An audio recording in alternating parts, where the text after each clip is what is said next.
The Immaculate Conception can be a bit confusing at times. Sometimes in pop culture we might see it referenced and referred to as when Jesus was conceived.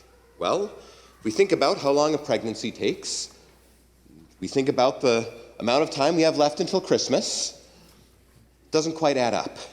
We celebrate the Annunciation when Jesus was conceived on March 25th, but today we celebrate the Immaculate Conception, not of Jesus, but of the Immaculate Virgin Mary. Today we celebrate the Immaculate Conception of the Blessed Virgin Mary. And our Protestant brethren might take a little bit of confusion at that and say, well, why? Well, obviously Jesus was conceived without sin. He's God. But even putting aside the disputes about original sin and stuff like that, why would Mary be immaculately conceived? Why do Catholics believe that Mary wouldn't have sinned? And it could be very easy to go into a big, long theological debate about this and a big argument, but ultimately, it all comes down to this. It was the most fitting way.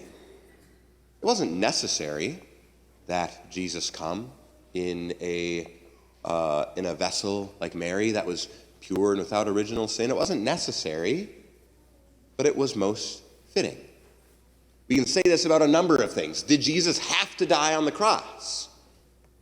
No, not necessarily. One drop of Jesus' blood could have saved us on any number of different occasions.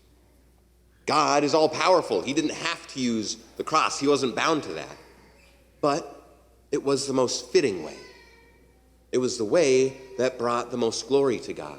It brings the most glory to God that we have Mary, this new Ark of the Covenant, this new Eve, the one who crushes the head of the serpent, the new Ark of the Covenant, the new vessel where God dwells and comes into the world among us. It's most fitting that Mary would be immaculately conceived. We think about the role that she played, and how because of this unique role that she had, Jesus said to John on the cross, "Behold your mother." The fact that Mary was full of grace from the very beginning, from her conception, wasn't just for Jesus. The fact that Mary was immaculately conceived was for all of us, because Mary is now the perfect mother for each and every one of us, who we can turn to in each and every one of our needs. She was chosen for us, and we were chosen for her. It was most fitting that God would use Mary in this way, that Mary would be immaculately conceived, and that she would cooperate with his grace in that way, because that is the plan that he had. That is the plan that brings the most glory to him. As it applies to each and every one of us, it wasn't just Mary who was chosen. In our second reading, we hear, "In him we were also chosen, destined in accord for the purpose of the one who accomplishes all things according to the intention of his will." We have been given extraordinary graces too. Perhaps not immaculately conceived as Mary was, that's pretty uniquely reserved to her. But God has chosen each and every one of us for a particular plan as well, to be fulfilled, that is most fitting, that will bring the most glory to God.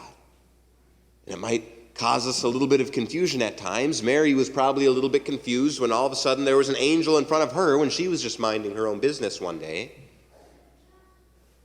But God has chosen each and every one of us individually a specific plan